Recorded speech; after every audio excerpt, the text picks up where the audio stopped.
Alright fellas, this week is Ben Whittaker versus Liam Cameron fight week, and the heat certainly hasn't gone down. Where we last left off was with the promoters signing the two up for a 12-round fight, only for Ben Whittaker and his camp to instead want a 10-rounder after the contracts were signed, and we're pushing for the contracts to be changed, leaving Liam Cameron in some sort of a limbo. Since then, the issue has only continued, while also a crucial face-to-face since then has been released in full, and Whittaker seems to not really be changing his tune. So we need to jump into all the latest news and what's happened since we last talked about it. Just before that, if it's your first time here, my name's Cloister, and I make boxing videos to help keep you informed, so make sure to subscribe and I'll always keep you in the loop. Now, as I said before, where we left off was the drama with the rounds, and when we talked about it, it was just breaking news, and we were one of the first YouTube channels to truly talk about the drama. At the time, the press didn't want to touch it, because as Liam said, they didn't want the story out. But because of increased pressure, quickly this became mainstream news through all the outlets, and the public really started talking about it. Many people saw this as a pretty grim situation. For the ego that the Whittaker camp carries, for them to have second thoughts about a 12-round bout against a bloke they keep insisting isn't on Whittaker's level, was all a bit embarrassing. And I thought they would address this drama quickly and sort it out real quick. I expected some sort of shutdown from the Whittaker camp because it just isn't a great look. But instead, there was absolute silence, even till now. And silence probably speaks somewhat volume. And from that, Liam Cameron has reaffirmed on Twitter that it still hasn't been worked out.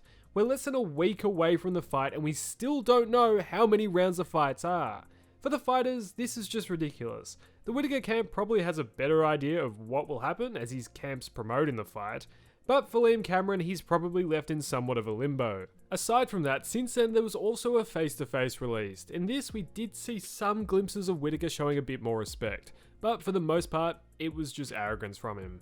As I said in the last video, he often walks a line between confidence and arrogance. And although arrogance can be good, when the public is turned against you and you're fighting one of the more likable blokes in the sport, and still acting like you're the king of the castle, head honcho in Whittaker's own words after the performance he gave in the last fight, it's just a fascinating move to see. For Whittaker's sake, I just hope the arrogance doesn't continue through fight week. He calls himself the head honcho, seems to believe that Liam isn't going to be a real challenge, but behind the scenes is begging for less rounds. It just truly isn't a good look. Through this whole interview, Whittaker just dodged and weaved questions. And one look at the comments of the video, you can see that public opinion has dramatically changed. Most of you watching this video probably aren't on the pro Whittaker camp, and it's a sad thing to see because Whittaker could have easily become one of the more likeable stars of British boxing. There always has to be a villain in stories, but it's not fun being the villain. And it's an interesting move when you have the choice not to be. Locally, in my backyard in Australia, I think Harry Garside is almost the opposite of the Whittaker story. The same as Whittaker, he went to the Tokyo Olympics and won himself a medal, but instead of playing with his food and coming off as not the best bloke, he instead became one of the most likeable figures in Australian boxing, simply off being humble and respectful. And he now finds himself headlining cards in Australia built off the back of his Olympic reputation, and is generally liked by other boxing fans and the casual. Yep, important to note, he's not an international name because he's only in his 4th fight, but somewhat of a similar story. Whittaker also certainly has made a reputation for himself off the back of his Olympic success, but it's not really an overly positive one. He built a really strong casual fan base based off the millions of views he got playing with his food, and now after he built up this base, he somewhat exposed himself with the Liam fight, and that same fan base has turned really against him. I reckon he'll win this fight, but even then, I don't think it will overly fix his reputation. The boxing world and the internet generally have a really short-term memory, and of course he could change his tune and become quite likeable. Yet if he continues down the path he's on, the performances won't change the public's opinion of him. And it's all fun and games until you're on the way to the ring and instead of applause, no matter where you go, you get booed.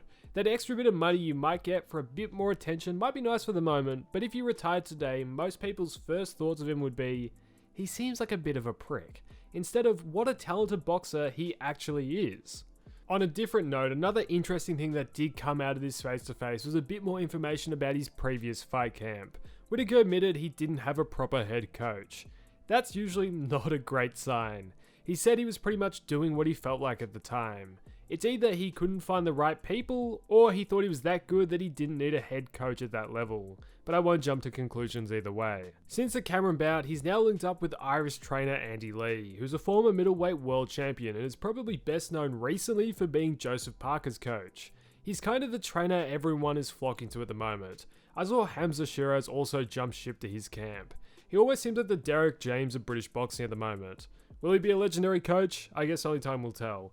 But at least him finding a proper team is a step in the right direction for Whittaker. As I said before, I think Whittaker wins the rematch. I think he's got the skills and the tools to do so. But what will be interesting moving past this, and something I'll talk about more as long as he wins as time progresses, is how will Whittaker do against the rest of the division?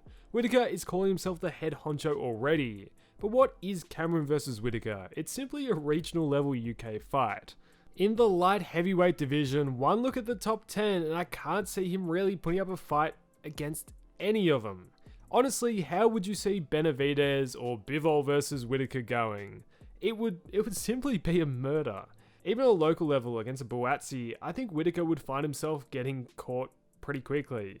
If he struggled with the pressure of Cameron, I think any of the top boys, even in the UK, would give him major problems. After the fight, as long as he wins, we'll talk about what's truly next. But this fight is a massive test for Whittaker. It's truly sink or swim. If he loses, it will be a long road back. His career will take probably the biggest blow it could.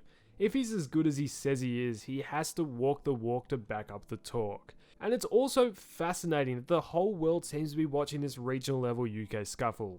I love it. But a good performance will launch him into bigger and better things. Whilst a loss might end the prospects of him becoming a world champion anytime soon. But I guess we'll talk about all this later on. As Fight Week progresses, I'll make sure to keep you in the loop if there's any major news or breakthroughs, so make sure to hit that bell for the notifications. Yep, for the moment, I want to hear your thoughts on Ben Whittaker, as well as your thoughts on the whole build-up for this fight so far. Leave all your opinions down below. Yet, thanks for watching fellas, and I'll catch you in the next one.